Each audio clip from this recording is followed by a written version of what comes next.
Bien, como dijimos, vamos a estar estudiando entonces el día de hoy lo que es la reconciliación. Uno de los 4 aspectos del sacrificio de nuestro Señor Jesucristo. Romanos capítulo 8, versículo 7 dice así: Por cuanto los designios de la carne son enemistad contra Dios, porque no se sujetan a la ley de Dios, ni tampoco pueden. Y los que viven según la carne no pueden agradar a Dios. Evidentemente, el vivir según la carne es vivir una vida sin fe, es vivir fuera de la fe, y eso no le agrada a Dios, porque sin fe es imposible agradar a Dios, dice el autor del libro de los Hebreos. Ahora bien, vamos a analizar 2 palabras de este pasaje.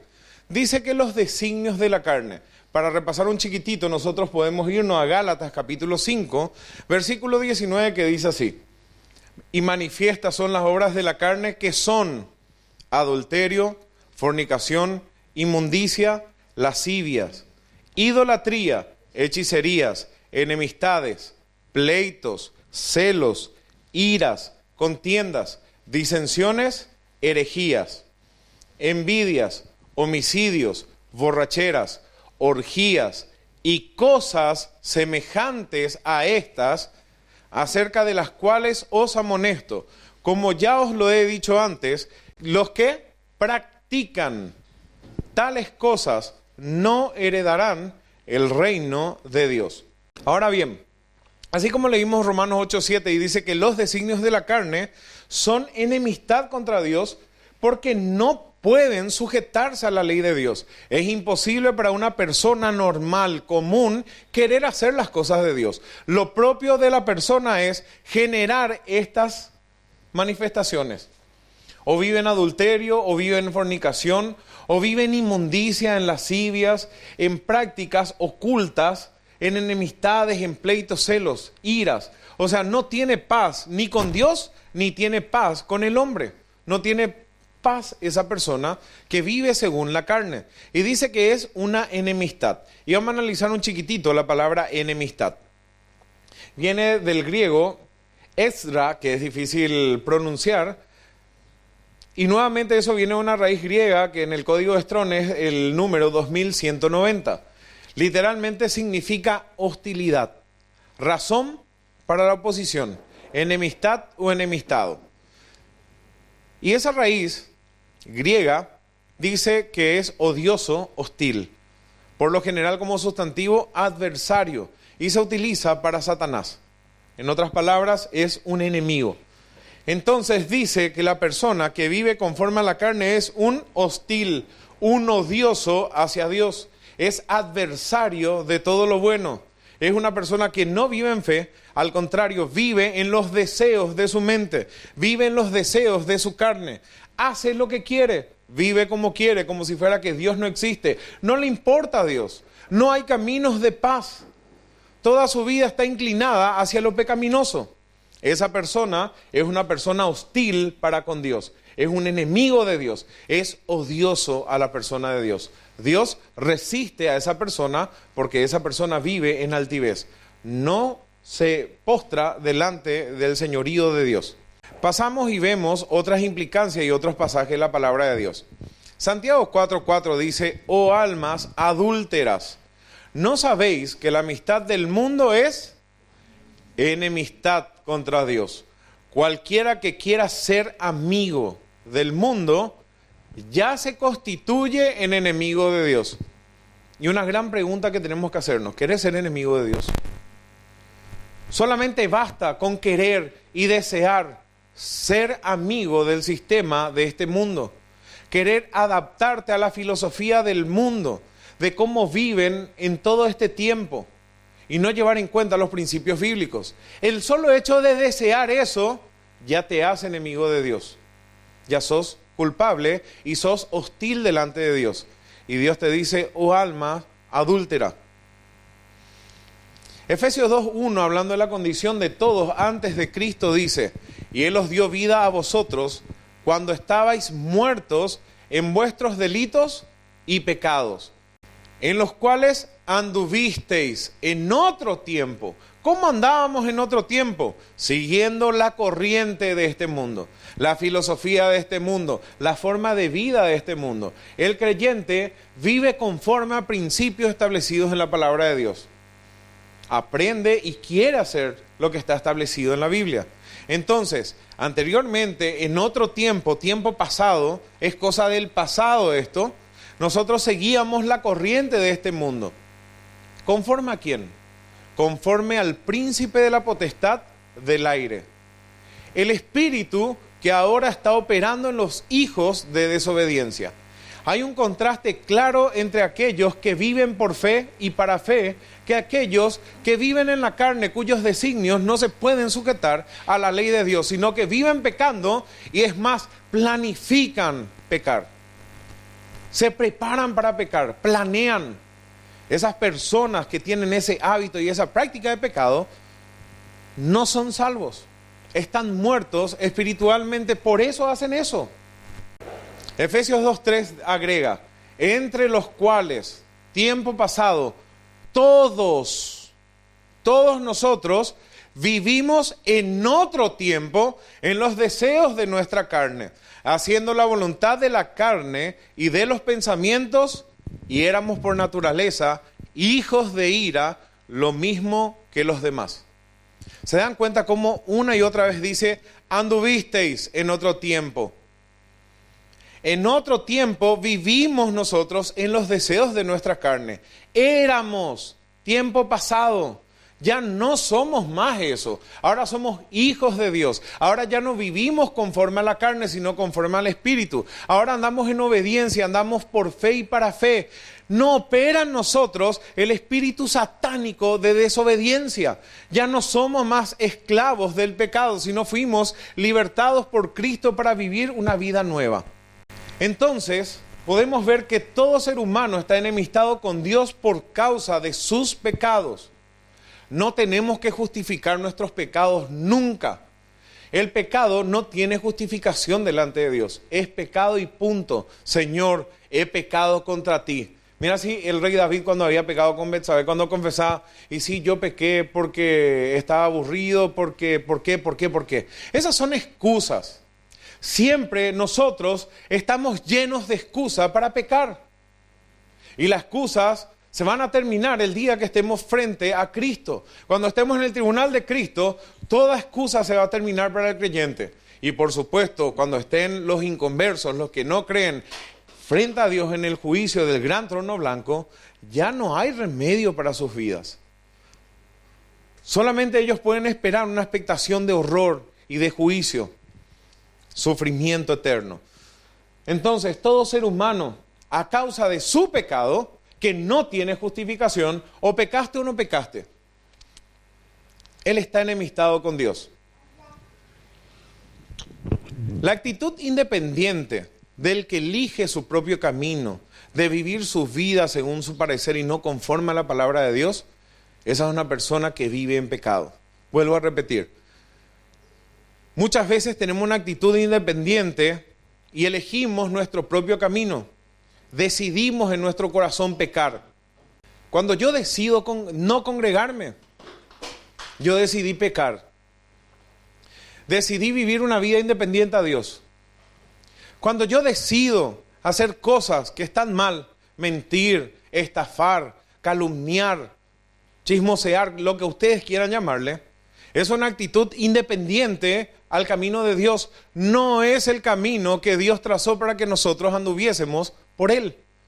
Dios nos hizo para buenas obras, las cuales Él preparó de antemano. La mentira, la borrachera, las fornicaciones, las idolatrías y demás cosas no son caminos que Dios ha preparado. Esos son tus propios caminos, independiente al camino de Dios. Entonces, cuando nosotros elegimos vivir nuestra vida independiente de Dios, según nuestro parecer, y no conforme a lo establecido claramente en la palabra de Dios, a eso le llamamos pecado. Miles de traducciones podemos darle a la palabra pecado. No sé si hay pecado en tu vida, pero si hay pecado, tenés que llamarle a eso pecado y confesar y apartarte. Si esta es tu situación, esta es enemistad en oposición, hostilmente separado de Dios, hasta tal punto que las Escrituras dicen que Dios no te escucha. Estás sin Dios, lejos de Él, y eres un extraño a todo lo que tiene que ver con el reino de los cielos. Eres ajeno a todo lo que es el reino de la luz. Estás en tinieblas y vas a vivir de tropiezo en tropiezo, engañando y siendo engañado. Y por supuesto, todo lo que eso conlleva. Y por último, la muerte eterna. Isaías 59:2 dice: pero vuestras iniquidades han hecho división entre vosotros y vuestro Dios, y vuestros pecados han hecho ocultar de vosotros su rostro para no oír.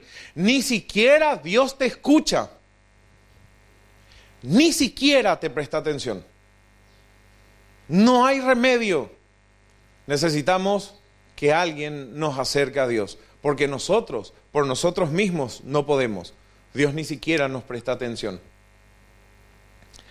Efesios 2:12, como no sé si leímos hace rato, pero dice: en aquel tiempo estabais sin Cristo, alejados de la ciudadanía de Israel, ajenos a los pactos de la promesa, sin esperanza y sin Dios en el mundo.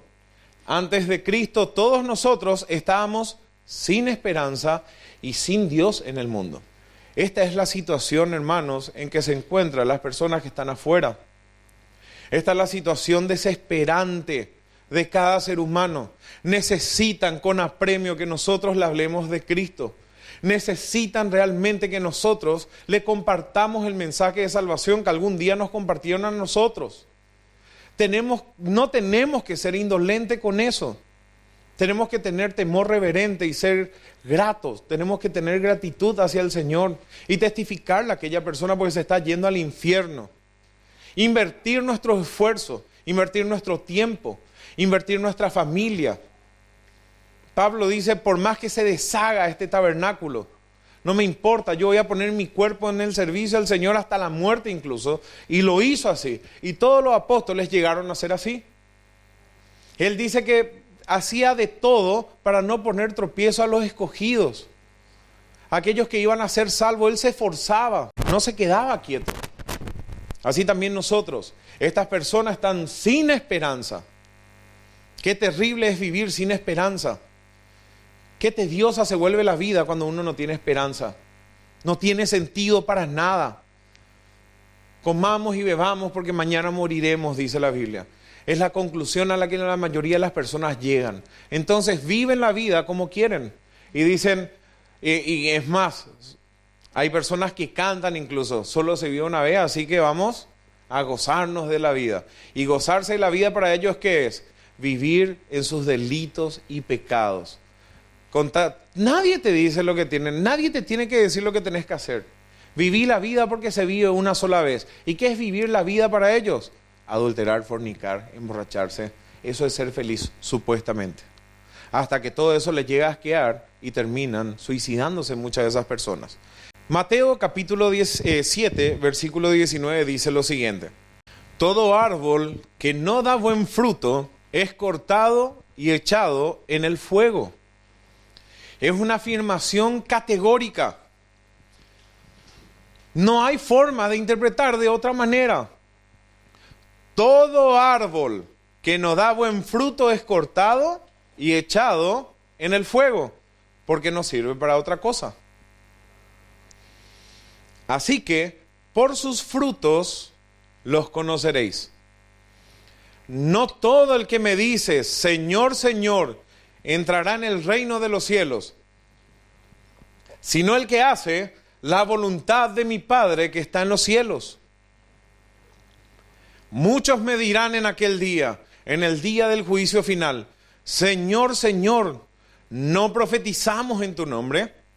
Y en tu nombre echamos fuera demonios, y en tu nombre hicimos muchos milagros. Entonces les declararé: nunca os conocí, apartaos de mí, hacedores de maldad. Vuelvo a repetir. Fíjense que dice acá. Nosotros estuvimos haciendo un contraste y estuvimos viendo que aquellos que viven conforme a la carne, ¿qué dice? Que los designios de la carne no se pueden sujetar a Dios. aquellos designios de la carne, era todo lo pecaminoso. Y dice la palabra de Dios que incluso cabe la posibilidad que haya personas que sean creyentes profesantes, pero que no sean salvos de verdad. Religiosos que aún dicen que se esfuerzan y le llaman Señor a Dios y no hacen su voluntad. ¿Viven en qué? En sus pecados. Como estuvimos leyendo en Gálatas capítulo 5. Ellos dicen que le conocen al Señor, pero con sus hechos niegan. El tal es mentiroso y se engaña a sí mismo. Su condenación es justa porque todo árbol que no da buen fruto es cortado y echado en el fuego. ¿Por qué no da buen fruto? Porque no es buen árbol. Una misma fuente no puede echar agua dulce y agua salada. La luz en las tinieblas resplandece. O hay luz o hay oscuridad. Los dos no pueden convivir juntos. Imposible es. Dice Job capítulo 9 versículo 2. ¿Y cómo se justificará el hombre con Dios? ¿Cómo el hombre se va a poder declarar inocente delante de un Dios santo? ¿Cómo una persona que no le tiene a Cristo puede decir, soy limpio? ¿Cómo una persona puede limpiarse de sus pecados? ¿Cómo una persona puede llegar a ser pura delante de Dios? La respuesta es no puede. La persona no puede. El versículo 15 del capítulo 9 añade y dice, aunque fuese yo justo, no respondería delante de Dios. Antes habría de rogar a mi juez. Acá Job está diciendo algo parecido a lo que Pablo dice en Romanos. Aunque no tengo mala conciencia de nada, no por eso soy justificado. Fíjense que Pablo no tenía mala conciencia de nada. Ni siquiera tenía mala conciencia de haber pecado. Pero sabía que era un pecador. ¿Qué tal nosotros con nuestra conciencia? Nosotros como creyentes. Nosotros que nos declaramos árbol justo, que tenemos sana doctrina. Nosotros que leemos la Biblia y nos congregamos. ¿Qué tal nuestra conciencia delante de Dios? No nos acusa.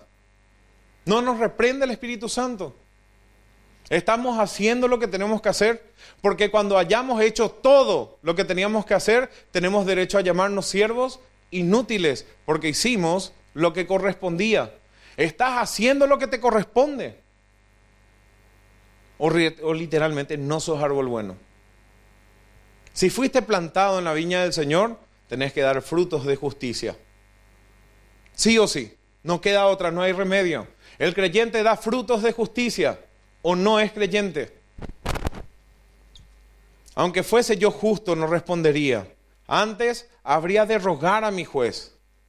Aunque me lave con aguas de nieve y limpie mis manos con la limpieza misma, dice Job. Aún me hundirás en el hoyo y mis propios vestidos me abominarán. Job está reconociendo estas cosas, que delante del juez justo, él es sucio y es inmundo. Y todos nosotros siempre tenemos que acordarnos de eso. Nosotros, por nosotros mismos, no somos nada. Sin la limpieza que Dios hizo en nuestras vidas, nosotros seríamos una inmundicia delante de Dios. Dios ahora nos oye y Dios tiene comunión con nosotros, no en virtud de lo que nosotros somos. Si Dios nos viera a nosotros, no por medio del filtro de Cristo, nosotros estaríamos muertos. Dios ni escucharía nuestras oraciones. Por tanto, yo soy digno delante del Señor en virtud a la obra de Cristo y no por lo que yo soy. Dice el versículo 32 y añade, porque no es hombre como yo para que yo le responda y vengamos juntamente a juicio.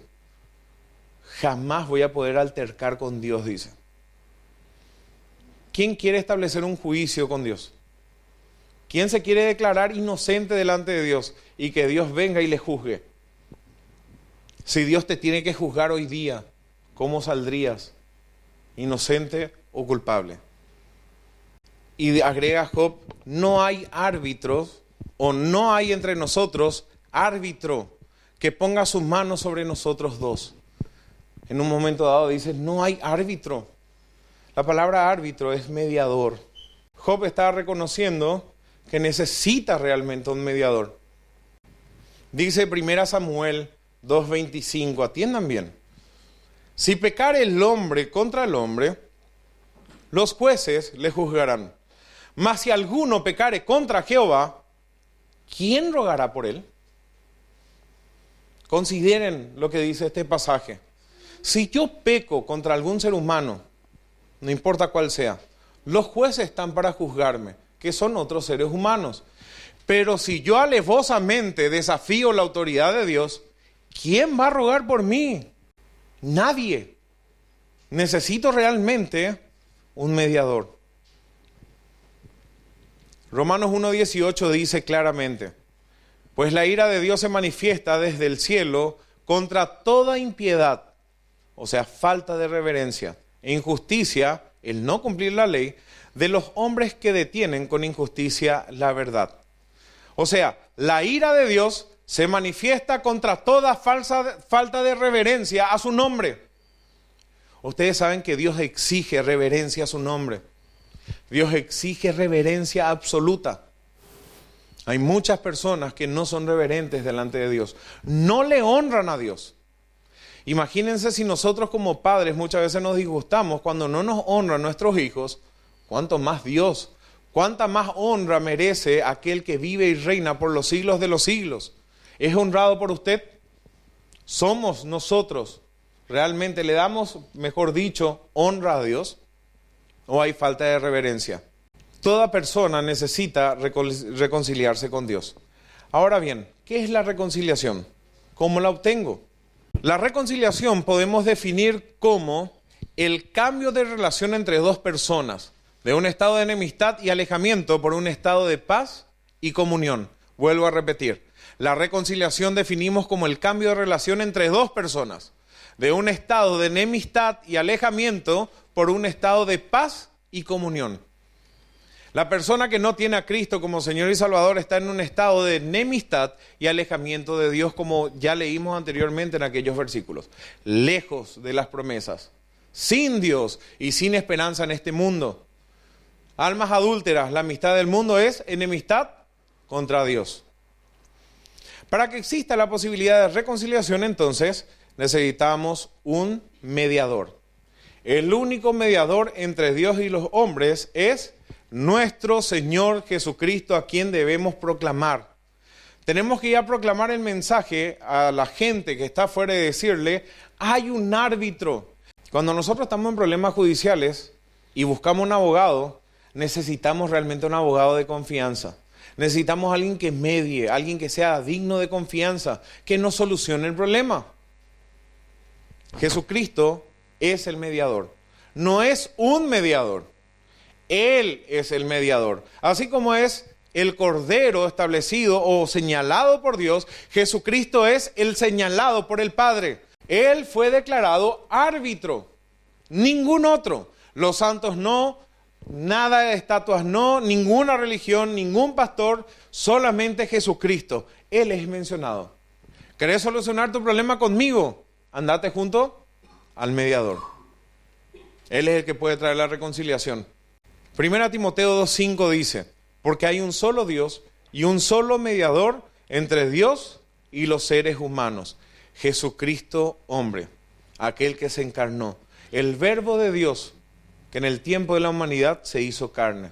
Cuando llegó el tiempo, en el cumplimiento de la dispensación de los tiempos, dice Efesios, Dios envió a su Hijo nacido de mujer y bajo la ley, para redimir a todos aquellos que estaban bajo el yugo de esclavitud del pecado. Entonces, este mediador, y la palabra mediador en el griego, mejor dicho, viene de la palabra griega mesites, que significa intermediario, pero también significa reconciliador. La Biblia dice que nosotros somos embajadores de Cristo y nos delegó a nosotros el ministerio ¿de qué? De la reconciliación.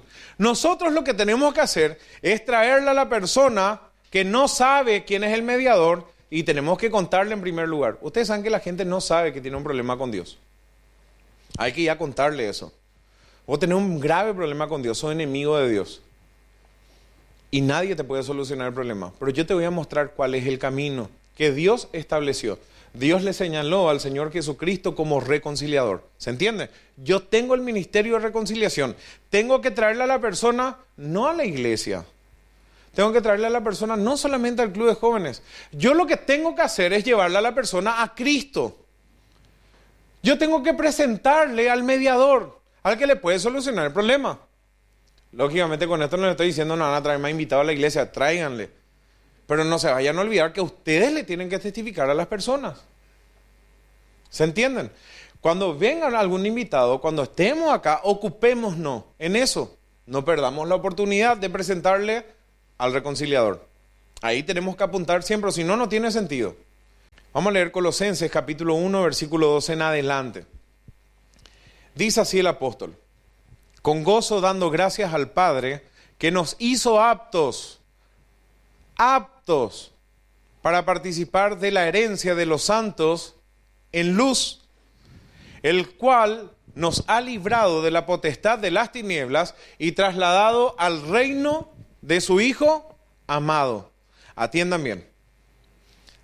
Dice que tenemos que dar gracias al Padre, porque Él nos libró de la potestad, del poder, del señorío, de las tinieblas. Pertenecíamos a un reino de tinieblas. Ese reino de tinieblas se manifestaba en nuestras malas obras, en los deseos de nuestras carnes, en nuestra inmundicia, en nuestros pecados, de los cuales tendríamos que estar avergonzados. Basta el tiempo que vivimos en nuestros deleites, en nuestros pecados y en la voluntad de nuestra mente. Es tiempo de terminar con eso. Tiempo pasado. Fuimos trasladados a un reino de luz. Tenemos que vivir en luz. Es necesario vivir en obediencia a la palabra de Dios.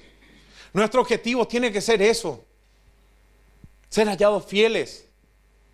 Todo lo otro se destruye. Todo lo otro es temporal. Para poco aprovecha. Lo que aprovecha realmente es la piedad acompañada de contentamiento.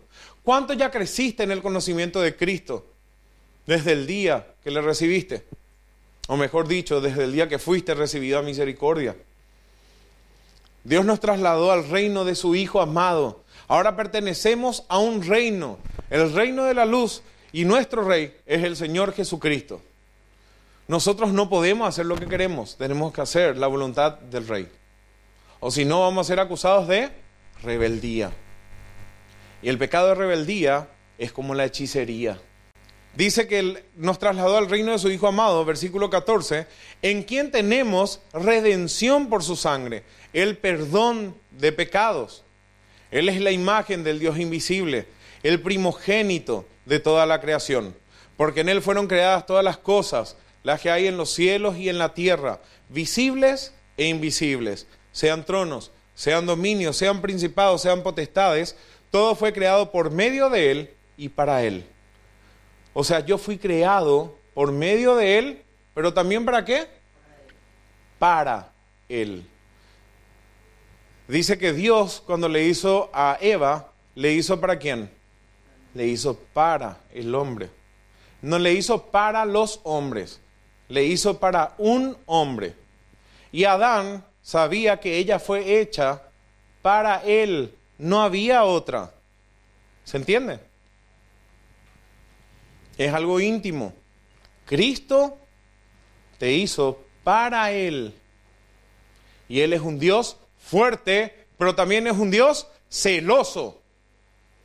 Y quiere que nosotros seamos un pueblo celoso de buenas obras.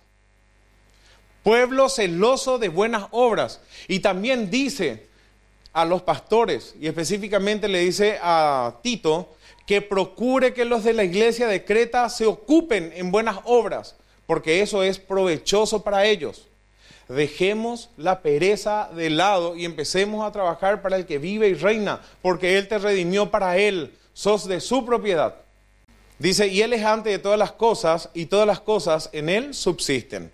Y Él es la cabeza del cuerpo, que es la iglesia, el que es el principio, el primogénito entre los muertos, para que en todo tenga la preeminencia, el primer lugar. Pregunta, ¿está Cristo en primer lugar en nuestro orden de prioridades? ¿Prioridad en la congregación? ¿Prioridad en todo sentido? ¿Está Dios en primer lugar? Si no está, Él tiene que tener la preeminencia. Por cuanto agradó al Padre que en Él habitase toda la plenitud, y por medio de Cristo, ¿qué cosa? Reconciliar consigo todas las cosas. Así las que están en la tierra como en las que están en los cielos, haciendo la paz mediante la sangre de su cruz. Estamos hablando de la reconciliación. Y repetimos el versículo 20. Por medio de Cristo, reconciliar consigo todas las cosas. A Dios le agradó que Cristo sea el que reconcilie todas las cosas. Así las que están en la tierra como en los cielos, pero esa paz tuvo un precio. ¿Cuál fue el precio? La muerte de cruz. Y vosotros también, que erais en otro tiempo extraños y enemigos en vuestra mente, haciendo malas obras, ahora os ha reconciliado. Qué interesante todos los versículos que venimos leyendo. Habíamos visto que la persona que vive según los designios de la carne no puede agradar a Dios. Y también dice que en el juicio final, cuando Él esté sentado como juez, va a decir: apartados de mí, nunca os conocí, hacedores de maldad. Nunca os conocí. Pero miren la declaración del apóstol Pablo y qué seguridad podemos tener. En donde dice que nosotros en otro tiempo éramos extraños, no éramos conocidos por Dios, éramos enemigos. ¿En dónde? En nuestra mente. Y porque nuestra mente estaba torcida y estaba en tinieblas, nuestro fruto eran malas obras. Porque de dentro del hombre sale lo que contamina al hombre. De adentro salen los homicidios, los hurtos, las mentiras, las fornicaciones. Pero hoy en día nuestra mente fue renovada. Dice que Dios nos dio un espíritu de amor, poder y dominio propio. Para dominio propio es una forma de pensar coherente. Una mente limpia, una mente sana. El creyente tiene una mente sana, por eso puede actuar sanamente, conforme a lo que dice la palabra de Dios. En otro tiempo éramos extraños, hermanos. Hoy no somos extraños, Dios te conoce. Es muy diferente que nosotros le conozcamos a Dios que Dios te conozca. Nosotros todos le conocemos a Cartes. ¿Pero quién de ustedes se sienta a almorzar con Cartes? ¿Quién de ustedes, Cartes, el presidente del Paraguay, te dice, fulano de tal? Sí le conozco. Algunos sí. ¿Se entiende la diferencia que hay? Hoy somos conocidos por Dios. O mejor dicho, somos reconocidos. Nosotros fuimos adoptados por Dios.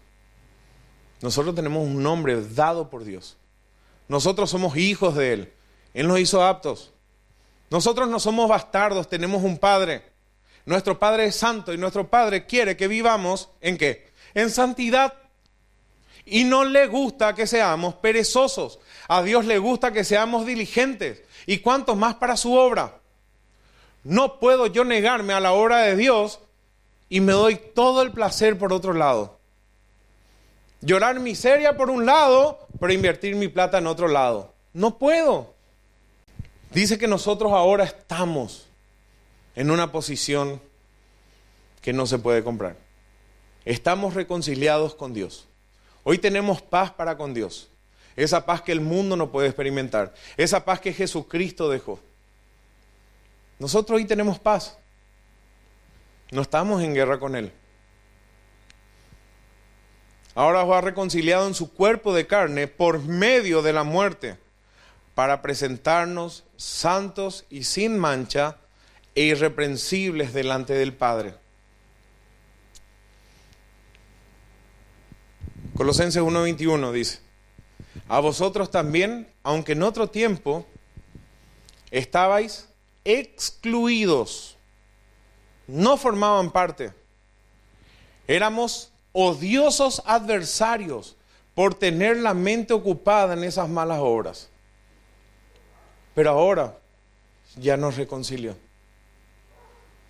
Hermanos, yo le quiero llamar a una reflexión. Aparte de acordarnos que es por medio de la muerte de nuestro Señor Jesucristo, que esa paz que tenemos para con Dios y esa reconciliación fue por medio de su muerte, que tuvo un precio altísimo que nosotros no merecíamos. Tenemos que saber que antes éramos excluidos, no teníamos familia, o mejor dicho, nuestra familia eran las tinieblas. Éramos parientes del diablo. Hoy no. Hoy no estamos más excluidos de la presencia de Dios. Hoy nosotros estamos en la presencia de Dios. Hoy como creyentes nosotros no podemos tener la mente ocupada en malas obras. ¿Por qué no tenemos paz?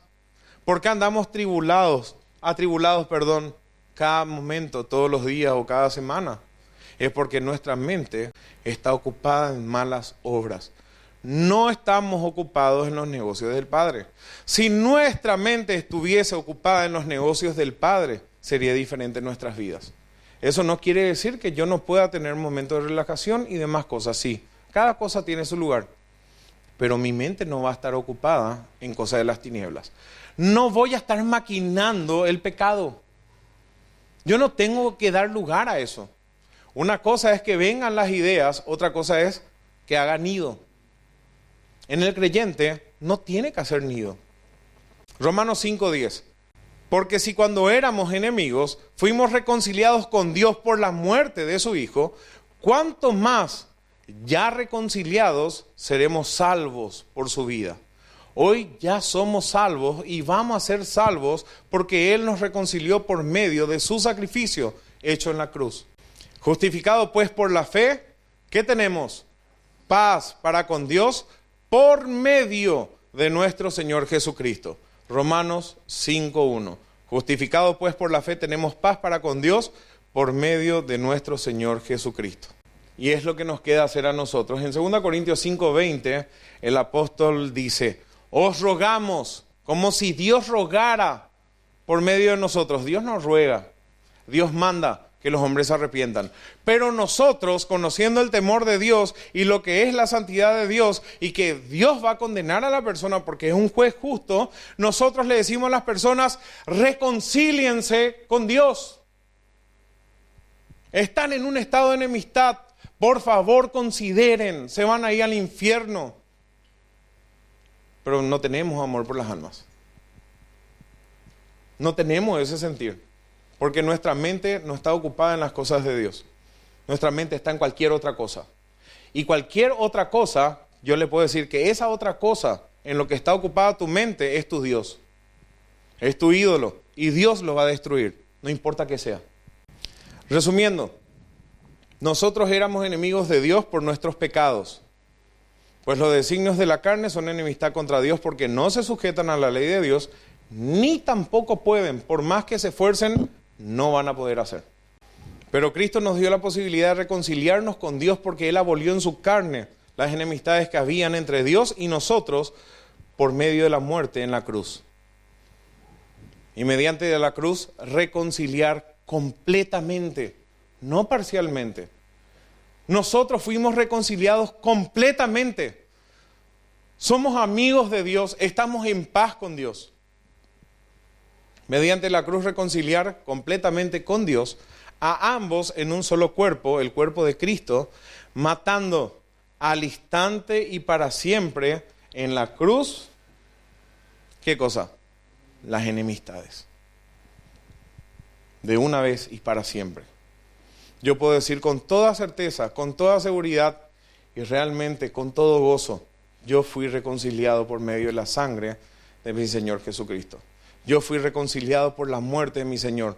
Él pagó un precio altísimo por mí, siendo yo nada, siendo yo enemigo en mi mente, haciendo malas obras. Él me rescató de esa inmundicia en la que vivía. Y hoy puedo vivir en buenas obras porque Él produce el querer por el hacer. Antes yo no podía hacer, pero hoy, gracias a Dios y por el poder de Dios, yo puedo hoy vivir en buenas obras, las cuales Dios preparó de antemano.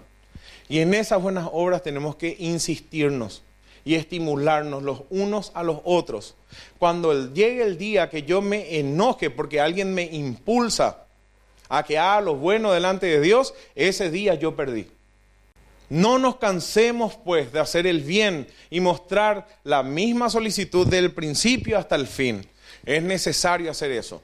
Y seamos humildes de corazón, recibamos la exhortación. Recibamos la palabra de Dios con toda mansedumbre, que sea implantada en nuestros corazones. Obedezcamos al Padre de las luces. Entonces, mediante la cruz fuimos reconciliados completamente con Dios, ¿verdad? En el cuerpo de Cristo. Y fuimos totalmente hechos limpios. Fuimos expiados, propiciados, reconciliados y justificados por el sacrificio hecho por nuestro Señor Jesucristo.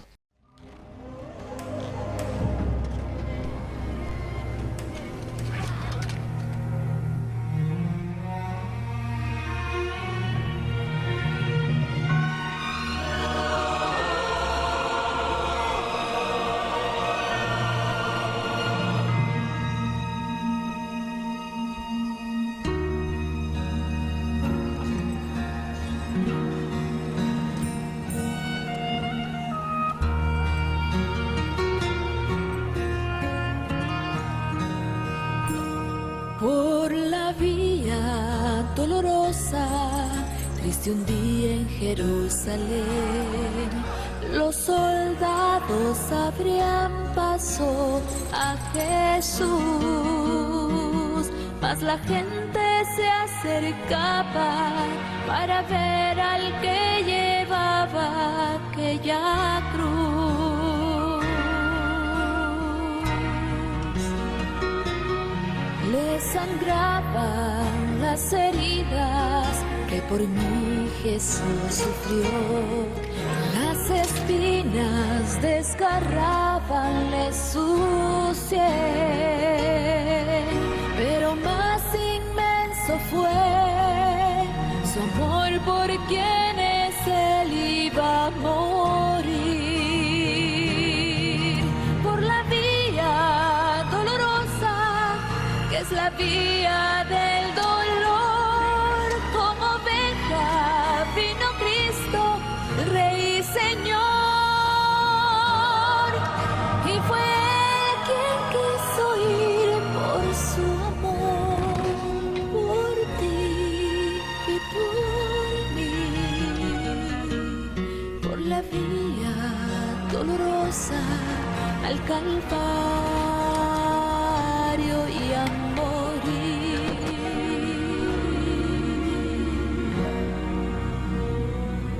Cargando su cruz a cuesta, mi Señor Jesús subió a la cumbre del Calvario con valor. Mas la gente se acercaba para ver al que llevaba aquella cruz. Por la vía dolorosa, que es la vía del dolor, como oveja vino Cristo, Rey y Señor,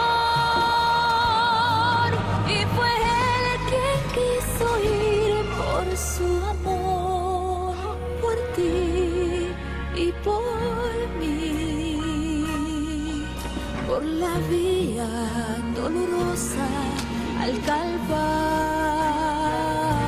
y a morir. Su sangre vertió con profundo amor por salvar al mundo de condenación.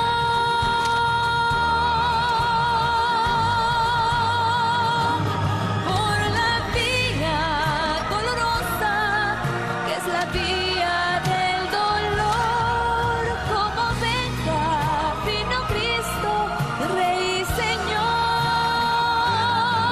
y fue Él quien quiso ir por su amor, por ti y por mí,